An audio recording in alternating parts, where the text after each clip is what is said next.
Boa noite. Pela primeira vez na história do Brasil, um ex-presidente da República vai sentar no banco dos réus por tentativa de golpe de Estado. Supremo Tribunal Federal aceita a denúncia contra Jair Bolsonaro e mais 7 ex-ministros, militares e aliados políticos. Ex-presidente alega perseguição política e diz que discutir dispositivos constitucionais com ex-comandante do Exército não é crime. Prefeito de Belo Horizonte, Fuad Noman, morre aos 77 anos. O político estava internado desde 3 de janeiro. A primeira turma do Supremo Tribunal Federal tornou réus o ex-presidente Jair Bolsonaro e outros 7 aliados políticos por uma série de crimes, entre eles tentativa de golpe de Estado e organização criminosa armada. O repórter Igor Damasceno, de Brasília, tem as informações ao vivo. Igor, boa noite. Você acompanha esse julgamento que se concentrou no período da manhã. Teve um voto extenso do relator, ministro Alexandre de Moraes, que aceitou a denúncia e foi seguido pelos seus pares, os outros 4 ministros que formam a primeira turma e votaram por unanimidade em receber essa denúncia, ou seja, aceitar que há indícios que podem apontar para a prática de um crime. Aí começa o julgamento, né, Igor?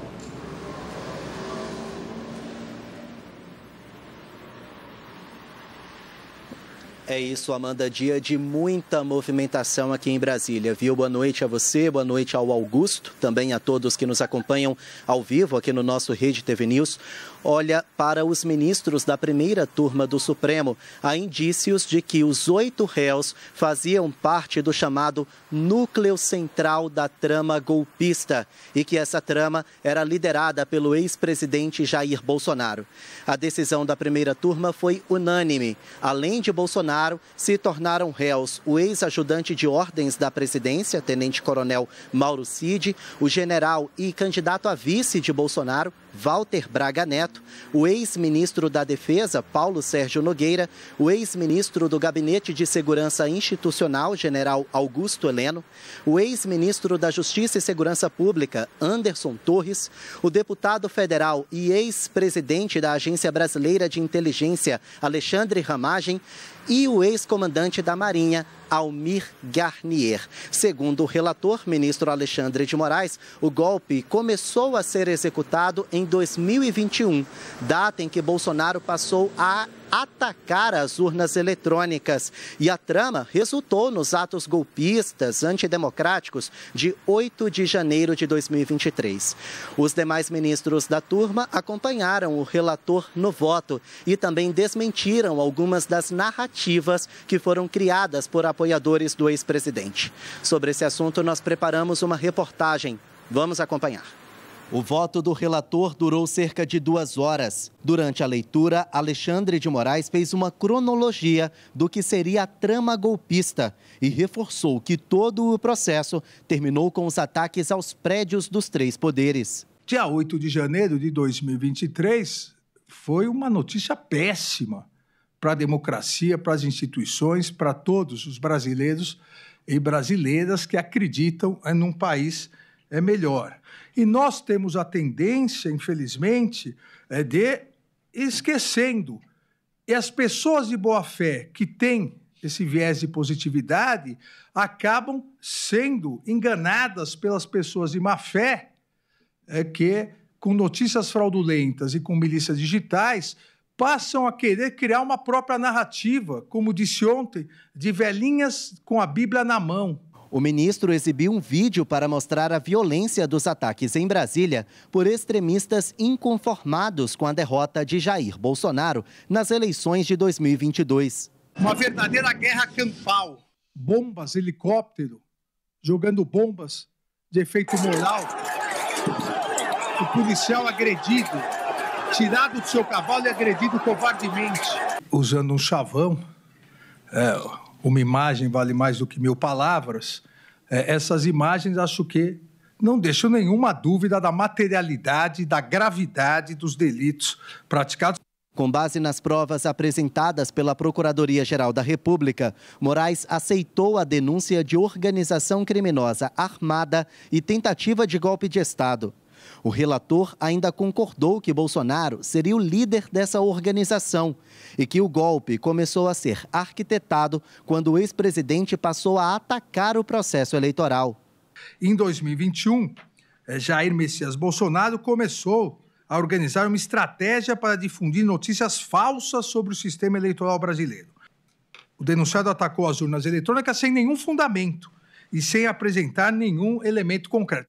Moraes declarou ainda que Bolsonaro não só sabia da existência do decreto que daria poder às Forças Armadas, como ajudou a redigir o texto. Ontem, durante a sustentação oral, o advogado do ex-presidente minimizou o documento. Disse que ele estava disponível na internet e que não tinha valor jurídico. O relator rebateu. Não há nenhuma dúvida que o denunciado Jair Messias Bolsonaro conhecia, manuseava e discutiu sobre a minuta do golpe. Isso não há dúvida. O fato, as interpretações sobre o fato vão ocorrer durante a instrução processual penal. Os ministros Flávio Dino e Carmen Lúcia também rebateram o que chamaram de narrativas criadas por aliados de Bolsonaro. Segundo os magistrados, o discurso de que os ataques de 8 de janeiro foram um protesto sem violência e que não houve uma tentativa de golpe, não podem ser aceitos. E se diz também, querido ministro Fux, mas não morreu ninguém. No dia 1º de abril de 64, também não morreu ninguém. Mas centenas e milhares morreram depois. Portanto, golpe de Estado é coisa séria. Ditadura mata. Ditadura vive da morte, não apenas da sociedade, não apenas da democracia, mas de seres humanos de carne e osso que são torturados, mutilados, assassinados. Já o presidente da primeira turma, ministro Cristiano Zanin, e o ministro Luiz Fux também concordaram com o relator e lembraram que a decisão de hoje não significa que os réus foram considerados culpados ou inocentes, mas sim que os ministros viram indícios dos crimes apresentados nas denúncias da PGR. Com a fase da instrução da ação penal, cada réu vai ter a chance de se defender. Estamos aqui diante de fatos devidamente demonstrados e aptos a configurar, em tese, os crimes que foram narrados pela Procuradoria-Geral da República na denúncia apresentada. Nós estamos numa fase de prelibação, de verificação dos indícios de autoria e da materialidade dos delitos. Eu necessito efetivamente receber a denúncia para que eu possa, aí sim, me aprofundar em todas essas questões que eu aqui citei como observações.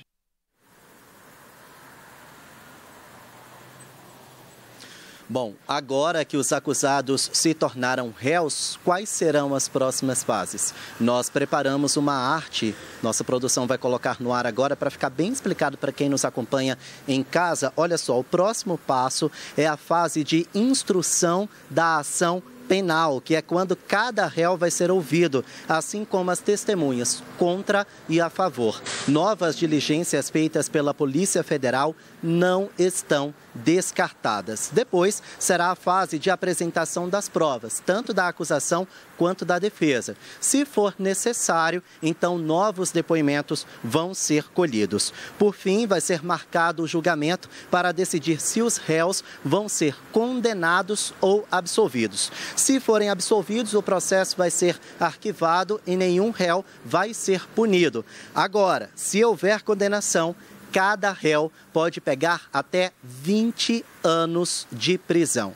Olha, pessoal, nesse segundo dia, o ex-presidente Jair Bolsonaro não acompanhou a sessão no plenário da primeira turma. Ele acompanhou todo o julgamento no gabinete do filho dele, o senador Flávio Bolsonaro. Quem tem os detalhes dessa repercussão política lá na oposição é o meu colega, repórter Rafael Filite, né, Filite? Boa noite. Boa noite, Igor. Boa noite a todo mundo que nos acompanha em casa. O avanço da denúncia, como vimos ontem no Rede TV News, como já vimos ontem no Rede TV News, já era esperado tanto por aliados do presidente Lula como aliados do ex-presidente Jair Bolsonaro. Então, esse clima de já condenou, que a gente percebeu ontem, ele permanece não só com o resultado sacramentado hoje, mas também para todo o prosseguimento da denúncia. E cada lado tem seus sentimentos e opiniões com relação a isso. Depois do julgamento, o ex-presidente Jair Bolsonaro, agora réu no Supremo Tribunal Federal, concedeu 2 entrevistas coletivas. Uma logo após o resultado do julgamento e outra mais à noite, há cerca de 1 hora atrás.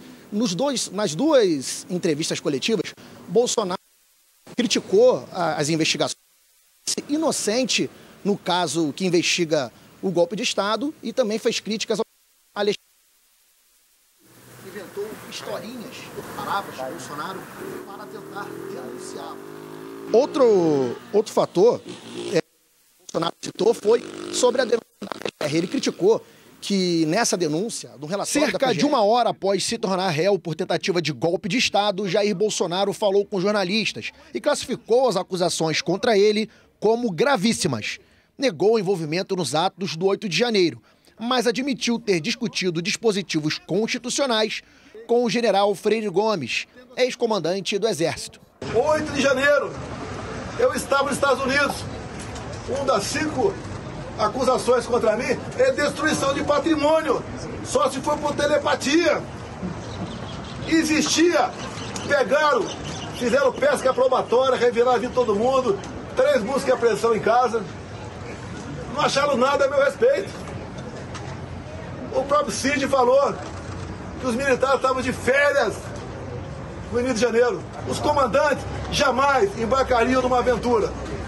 Discutir, como disse o então comandante do Exército meu, discutir hipóteses de dispositivos constitucionais, isso não é crime.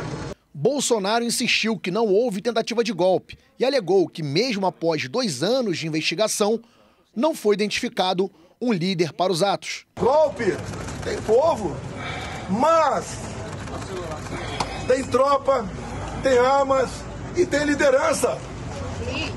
2 anos de investigação, não descobriram quem, porventura, seria esse líder.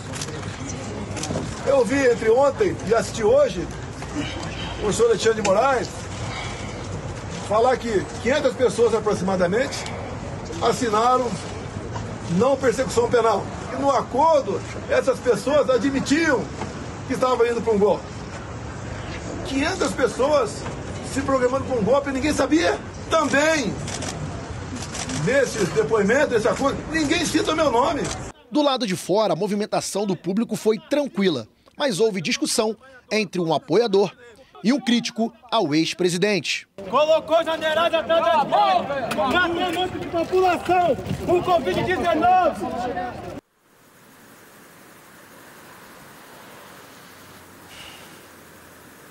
Então nós vimos a reportagem, as declarações do ex-presidente Jair Bolsonaro, em que ele ele se diz inocente, também reclama de não ter sido incluído no relatório da PGR vídeos em que ele pede para os seus eleitores não reagirem com violência sobre o resultado das eleições, especificamente no dia 1º de novembro de 2022, a primeira vez que ele se posicionou após a derrota para o presidente Lula nas eleições daquele ano, e outra no fim de dezembro, pouco antes dele viajar para os Estados Unidos. Nós também temos uma outra declaração por parte do governo da ministra do Planejamento e Orçamento, Simone Tebet. Ela esteve hoje na Rede TV, onde ela participou da gravação do programa Podcast Liberados e comentou a decisão do STF que tornou Bolsonaro e 7 aliados réus nesse processo que investiga uma tentativa de golpe de Estado no Brasil. Então, segundo a ministra, o resultado já era esperado, então vamos ouvir o que disse a ministra Simone Tebet. Esperava porque eu moro em Brasília, eu estava em Brasília, eu vi o 8 de janeiro, eu vi a mobilização, eu sei, conheci pessoas que estavam dentro desse processo. Agora a justiça tem seu tempo e esse tempo vai estar dado. Agora, não podemos esquecer, né, e por isso que eu disse essa semana, e vou repetir aqui, como disse recentemente, né, o ex-presidente já está inelegível por uma decisão do TSE. Por isso que eu repito o que disse anteriormente, ele é carta fora do baralho da política brasileira, independentemente desse resultado do Supremo Tribunal Federal. E a decisão de hoje do Supremo Tribunal Federal de tornar Bolsonaro réu por tentativa de golpe de Estado repercutiu na imprensa internacional.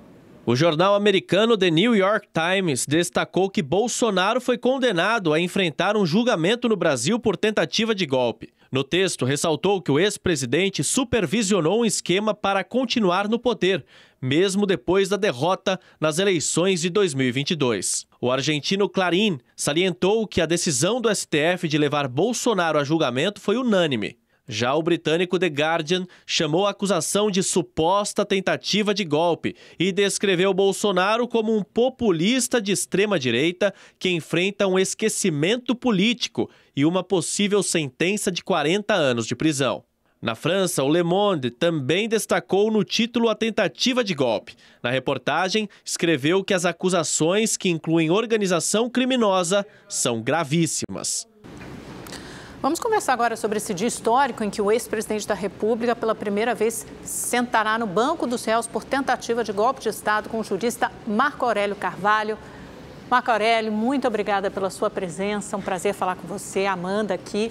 Marco Aurélio, uma das coisas que mais me chamaram a atenção nesses 2 dias de julgamento, de recebimento da denúncia, tanto ontem como hoje, foi o contraponto estabelecido pelo ministro Luiz Fux, que eu acho que pode indicar um contraponto também que acontecerá durante o julgamento, durante toda essa fase de instrução e processo penal. Ontem ele falou da delação do Mauro Cid, que ele era um colaborador recalcitrante que foi e voltou várias vezes, prestou 9 depoimentos diferentes. E hoje ele falou tanto da dosimetria da pena, dizendo que fará uma revisão na pena, principalmente dos condenados pelo 8 de janeiro, que ele achou a pena daquela cabeleireira Débora Rodrigues dos Santos exagerada, e falou também sobre a tentativa de golpe, da parte de execução, e fez uma distinção entre atos preparatórios e tentativa de golpe. Queria que você explicasse esses meandros para a gente e se você acha que isso deve repercutir também durante esses próximos meses de ação penal.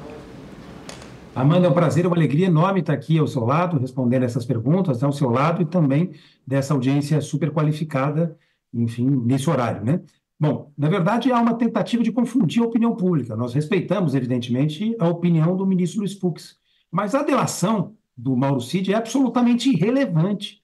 Valeria a pena a todos aqueles que estão nos escutando perder um tempinho e ler a denúncia, enfim, do Procurador-Geral da República, o professor Gonê, que é uma denúncia histórica. Há fartos elementos que comprovam, enfim, que cada um daqueles atores participou de forma decisiva dos tristes episódios de 8 de janeiro e que, portanto, merecem ser devidamente processados, resguardando-se, claro, o direito de defesa, a sagrada presunção de inocência, o devido processo legal e, respectivamente, punidos por cada uma das suas condutas e por cada um dos crimes que cometeram, Então, o ministro Fux, ele colocou, enfim, deu para essa delação o que parte da opinião pública também deu, uma centralidade que ela não tem na denúncia. Ela é, na minha avaliação, absolutamente relevante. Nunca houve na história de nenhum país, eu não tenho notícia, enfim, de nenhuma outra democracia, que tenha sofrido uma tentativa de golpe, um golpe tão fartamente documentado.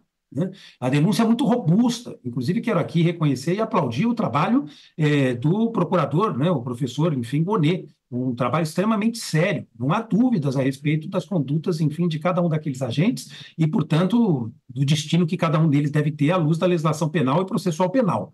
Em relação ao episódio da cabeleireira, eu quero aqui, inclusive, chamar a atenção dessa qualificada audiência a uma armadilha.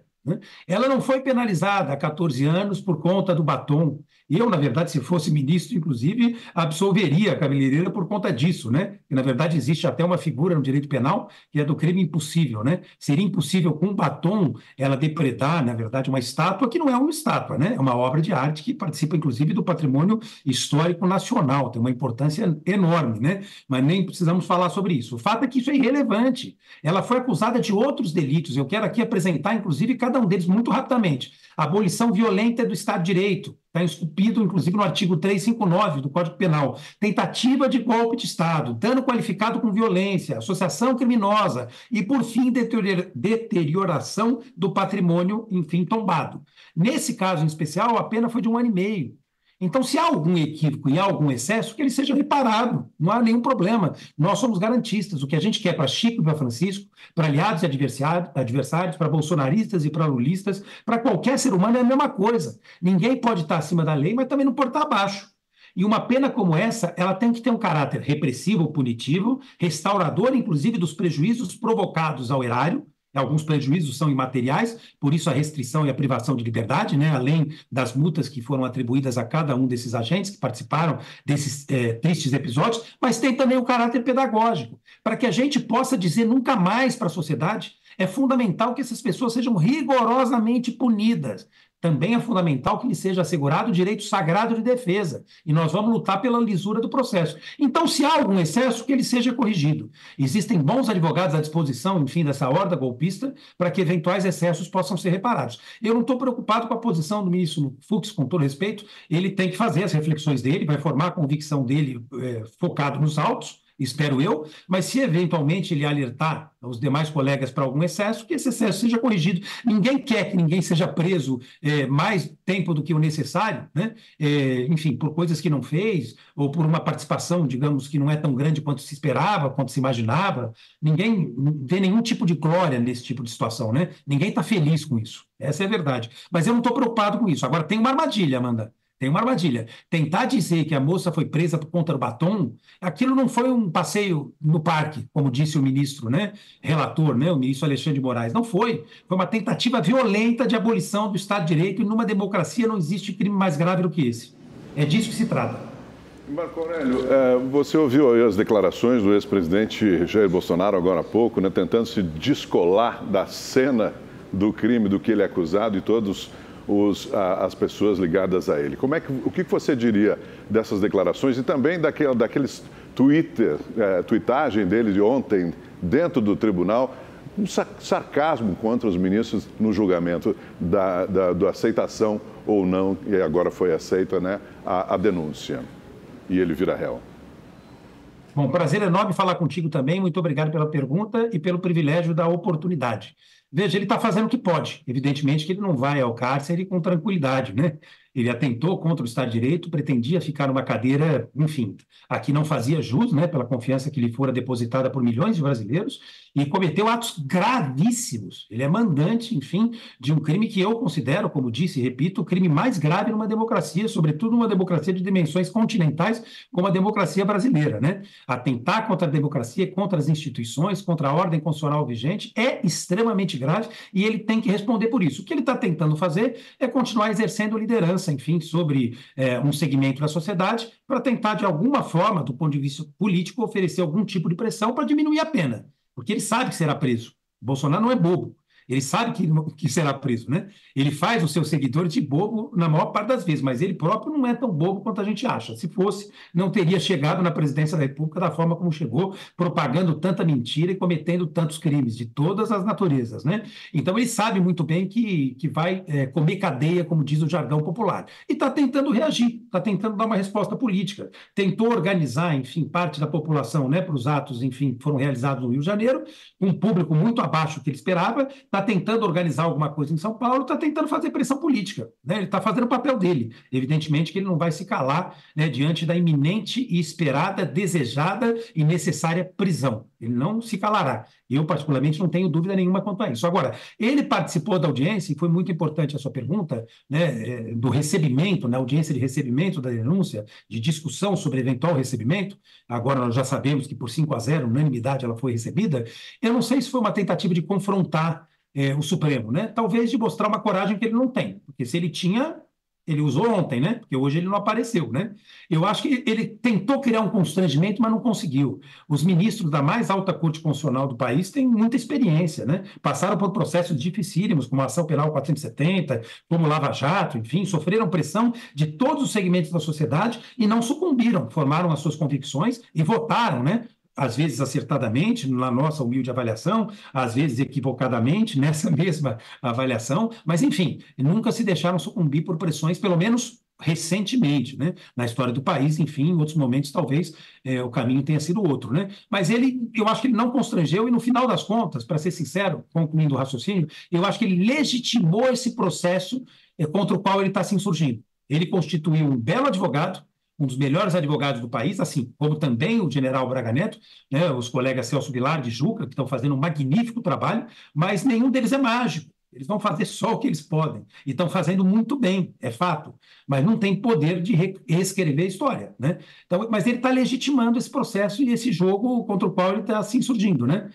Talvez tenha caído numa armadilha e não tenha percebido. A participação dele, né, legitima esse processo, né? Ele teve direito amplo à defesa, está se manifestando, inclusive, contra as instituições, ofendendo pessoas, a integridade e a honra de pessoas, inclusive de ministros do Supremo, livremente, está usando as redes. O que ele vai dizer? Que ele não pôde se defender? Vai dizer isso para quem? Quem vai acreditar? É o povo que reza para pneu, que coloca celular na testa. Essa turma vai acreditar porque acredita em qualquer coisa, né? Essa turma ainda acredita que a Terra é plana, que a vacina traz doença, enfim, é difícil, né? Marco Aurélio, infelizmente, né, Marco? Muito obrigada pela sua participação. Infelizmente, nosso tempo é curto. A gente tem que terminar, mas haverá muitas oportunidades até o final do ano para discutirmos esse caso. Obrigada pela sua participação. Boa noite. Foi um privilégio. Muito obrigado a vocês. Obrigado, Marco Aurélio. Obrigada. Após a confirmação de 3 casos de sarampo no estado do Rio de Janeiro, a capital fluminense está fazendo uma grande mobilização para vacinar os cariocas e até os turistas. Pois é, profissionais de saúde estão indo em locais de grande circulação e nas escolas no Rio. Nesta escola municipal na zona sul do Rio, os pequenos colocaram o cartão de vacina em dia. O Miguel, de 10 anos, tomou a 2ª dose. Agora eu estou me sentindo protegido contra o sarampo. O João também concluiu a imunização. Eu achei bom ter vacina na escola porque às vezes minha mãe não tem tempo para me levar. Muitas vezes a família não está vacinando a criança, não porque não quer, mas porque a rotina é intensa, porque o trabalho às vezes não permite que a pessoa consiga sair e levar numa clínica da família e levar no posto de saúde. A ação fez parte de uma mobilização da prefeitura contra a doença. A cidade não tem casos de sarampo desde 2022, mas a Secretaria Estadual de Saúde confirmou 3 novos casos este ano. Foram 2 crianças da mesma família na Baixada Fluminense e outra em Itaboraí, na região metropolitana. Nessa semana, 350 mil crianças terão a sua caderneta de vacina conferida por um profissional de saúde em 1.550 escolas. A gente também vacinou toda a nossa rede hoteleira. Agora a gente está no Aeroporto Santos Dumont, no Galeão, também no Terminal Gentileza e na Central do Brasil, para pegar pessoas que vêm de outros países ou de outros locais do país para o Rio de Janeiro. O sarampo é uma doença altamente contagiosa. A estimativa é de que uma pessoa infectada pode contaminar em média até outras 5. Os novos casos no estado acenderam um alerta para a necessidade de vacinação, que é a melhor forma de prevenir.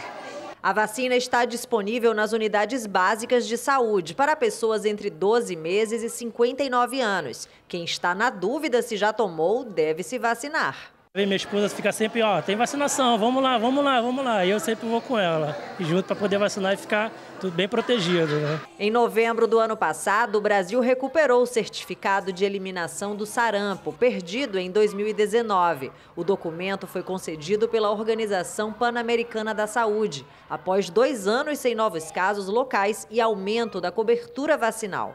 Consciente, vacinada, a Sofia mandou o recado. É uma vacina importante, né? E faz bem para a saúde, para a gente não ficar doente. E agora uma notícia triste. O prefeito de Belo Horizonte, Fuad Noman, do PSD, morreu hoje aos 77 anos, depois de quase 3 meses de internação. Ele teve complicações por causa de um câncer no sistema linfático, revelado antes das eleições municipais de outubro do ano passado. O repórter Rodrigo Cabral está ao vivo na capital mineira e tem as informações. Rodrigo, é uma tristeza, né? A gente acompanhou o Fuad Noman durante as eleições, eu lembro muito bem do ano passado. Ele venceu no 2º turno contra o candidato bolsonarista Bruno Engler, uma disputa difícil, renhida, e agora ele acabou perdendo, infelizmente, essa luta para o câncer e para as complicações que dele derivaram. Já tem horário do velório amanhã?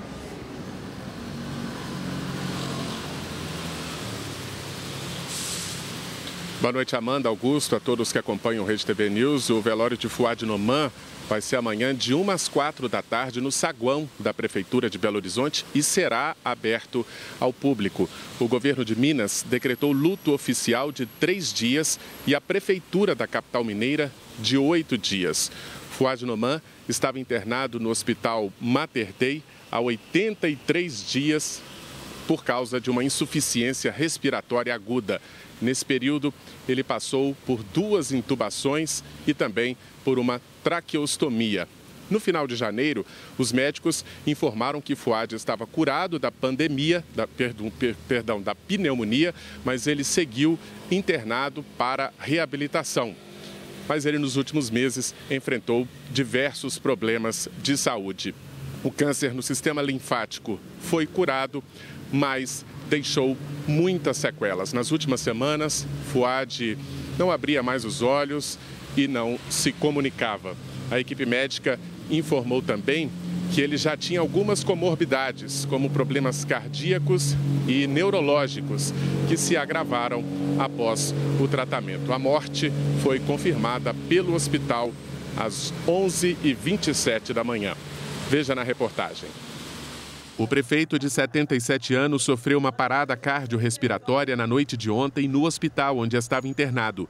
Os rins pararam de funcionar e Fouad Noman passou a respirar por aparelhos. Durante 11 minutos ele foi submetido a manobras de ressuscitação, de reanimação, e depois disso, pelo enfraquecimento do coração e tudo, ele entrou numa circunstância que a gente chama de choque cardiogênico, em que o coração não consegue força suficiente para suprir as necessidades do organismo como um todo. Fouad Noman estava hospitalizado há 83 dias. Era a 4ª internação desde novembro do ano passado. De acordo com os médicos, a morte foi consequência das complicações do tratamento de um câncer. Em julho do ano passado, Fouad revelou o diagnóstico de um linfoma não Hodgkin, que tem origem nas células do sistema linfático. O prefeito teve alta do tratamento a menos de 2 semanas da vitória no segundo turno das eleições municipais. O tratamento em si trouxe para eles distúrbios não só neurológicos, periféricos, como também cardíacos. Tinha paralisia facial, tinha ocular, ele não conseguia nem abrir mais o olho no final. Em 2025, Fouad Noman chegou a trabalhar por 3 dias antes de ser internado. Em 1º de janeiro, tomou posse de forma virtual após recomendação médica de evitar locais com grande aglomeração de pessoas. Fouad apareceu de máscara ao lado da mulher e falou com dificuldade. Hoje, após a confirmação da morte de Fouad Noman, o prefeito em exercício de Belo Horizonte, Álvaro Damião, do União Brasil, decretou luto oficial de 8 dias e fez um pronunciamento. Fica a certeza de ter convivido com um homem do bem, que pensava 24 horas como melhorar a vida das pessoas, pedir ao povo de Belo Horizonte que ore por ele, que ore pela família, porque esse momento é muito doloroso, é muito difícil. Diversos políticos lamentaram a morte do prefeito de BH e publicaram homenagens nas redes sociais. Entre eles, o governador de Minas Gerais, Romeu Zema, o senador Rodrigo Pacheco, ex-presidente do Congresso Nacional, e o vice-presidente Geraldo Alckmin.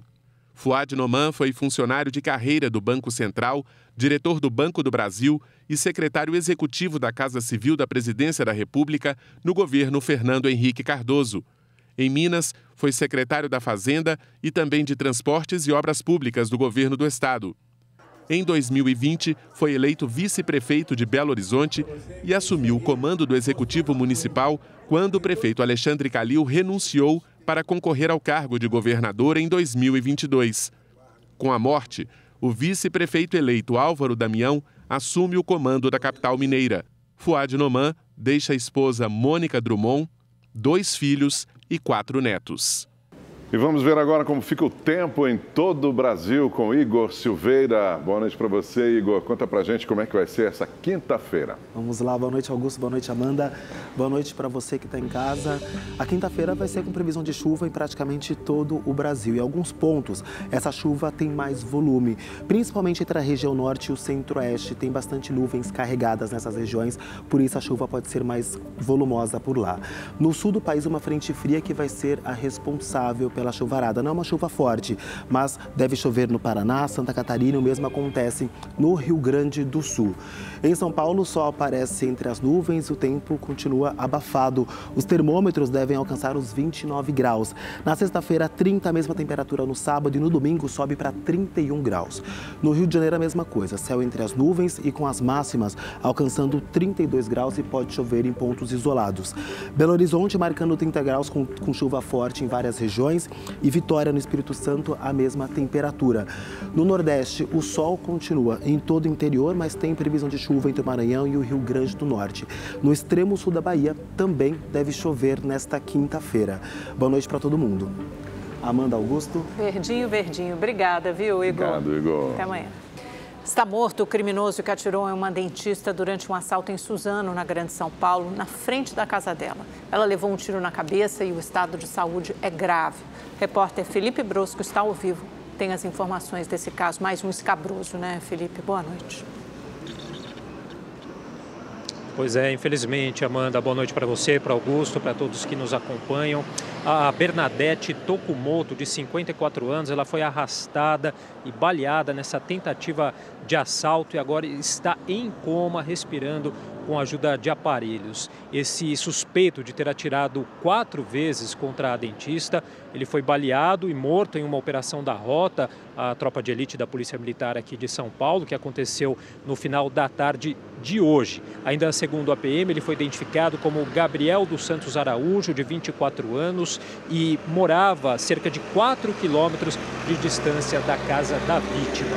De acordo com a Secretaria de Segurança Pública, os policiais chegaram ao local. Gabriel tentou fugir pelo telhado, atirou contra esses policiais que revidaram, então mataram o criminoso. Ainda de acordo com a Secretaria de Segurança Pública, ele tinha pelo menos 6 passagens pela polícia por roubo, latrocínio e lesão corporal e, acreditem, havia sido beneficiado por uma saidinha temporária agora no dia 11 de março e não havia retornado e teve tempo aí para cometer esse crime bárbaro na noite de ontem. Vamos acompanhar todos os detalhes na reportagem do Giovanni César. O crime foi registrado por câmeras de segurança. Nas imagens é possível ver a dentista Bernadette Kyoko Tokumoto, de 54 anos, estacionando o carro. Ela entra na garagem. O bandido aparece logo em seguida e corre em direção ao portão. Assustada após ser abordada, ela grita. Logo depois, o primeiro tiro é disparado. Ela continua gritando e outros 3 tiros são ouvidos. Bernadette fica caída no asfalto. O ladrão entra na casa e rouba o veículo. A vítima foi internada no Hospital Geral Santa Marcelina de Itaquaquecetuba. O carro foi localizado a cerca de 4 quilômetros de onde o roubo aconteceu. Hoje, o crime foi assunto na vizinhança. É temeroso, né? A gente tem medo aí, porque você já viu, né? E agora, com esse caso, agora que eu não saio mais à noite mesmo. Não tem condição, não, hein? Vizinhos organizaram um grupo para encaminhar à polícia imagens de câmeras de segurança aqui da rua, como forma de auxiliar a identificar o bandido e também os deslocamentos dele antes e depois do crime. Os moradores contam que os assaltos por aqui são constantes e eles vivem com medo. E aí o cara entrou, pegou ela, trouxe para cá para fora. E aparentemente, né, que eu vi pela câmera, ele deu umas coronhadas na cabeça dela e foi aonde que ela começou a gritar. Ah, ninguém se sente seguro não, cada vez a gente fica pior, né? Sente, mas cada vez mais cuidado, né? Tem a filha que chega de noite, 11 horas, meia-noite, 1h da manhã do serviço, eu fico no portão esperando. Rede TV News fica por aqui, obrigado por sua companhia nesta quarta-feira. Uma ótima noite para você. Uma ótima noite, nos vemos amanhã. Até lá.